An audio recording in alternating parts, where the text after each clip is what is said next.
అందరికీ నమస్తే. నేను మీ సుమాని. ఈరోజు మన లైఫ్ స్టైల్లో క్యారెట్ పాయసం ఎలా చేసుకోవాలో చూద్దాం. ముందుగా ఒక కప్పు సగ్గుబియ్యాన్ని తీసుకొని ఒక గిన్నెలో ఒక గంట పాటు నానపెట్టుకోవాలి. ఇక 2 క్యారెట్లను తీసుకొని పైన పొట్టంతా తీసేసి ఇలా తురుము దీన్ని కూడా పక్కన పెట్టుకోవాలి. ఇక గ్యాస్ ఆన్ చేసుకొని ఒక ప్యాన్ పెట్టుకొని దీంట్లో ఒక 2 టేబుల్ స్పూన్ల వరకు నెయ్యిని వేసుకోవాలి.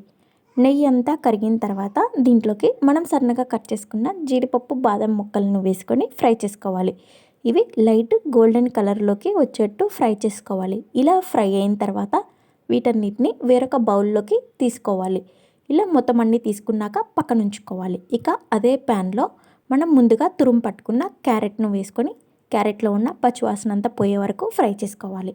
ఇలా క్యారెట్ ఫ్రై అయ్యాక మనం ముందుగా నానపెట్టుకున్న ఈ సగ్గుబియ్యాన్ని కూడా వేసుకొని ఒకసారి ఫ్రై చేసుకోవాలి. ఇక దీంట్లోకి 1 కప్పు సగ్గుబియ్యానికి మనం 1.5 కప్పు వరకు కాచి చల్లార్చుకున్న పాలను తీసుకోవాలి. ఇలా తీసుకున్నాక దీంట్లోకి నేను స్వీట్నెస్ కోసం పటిక బెల్లాన్ని తీసుకున్నాను. ఇలా మీరు కావాలంటే బెల్లం కానీ షుగర్ కానీ వాడుకోవచ్చు. ఇక ఈ పటిక బెల్లాన్ని ఇలా పౌడర్ చేసుకోవాలి. ఇలా పౌడర్ చేసుకున్న దాన్ని ఇక పక్కన ఉంచుకోవాలి. ఈలోపు మనకి సగ్గుబియ్యము అలాగే క్యారెట్ కూడా బాగా ఉడికాయి. ఇక మనం ముందుగా పౌడర్ చేసుకున్న ఈ పటిక బెల్లాన్ని ఇందులో వేసుకోవాలి.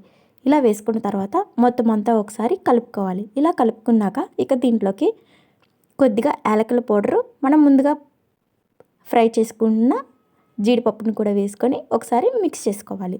ఇలా మొత్తాన్ని ఒకసారి కలుపుకున్నాక ఇక స్టవ్ ఆఫ్ చేసేసేయాలి. ఇక దీన్ని వేరొక సర్వింగ్ బౌల్లోకి సర్వ్ చేసుకోవాలి.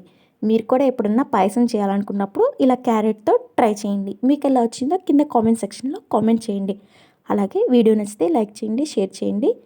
మరిన్ని రెసిపీస్ కోసం మన ఛానల్ని సబ్స్క్రైబ్ చేసుకోండి. Thank you for watching.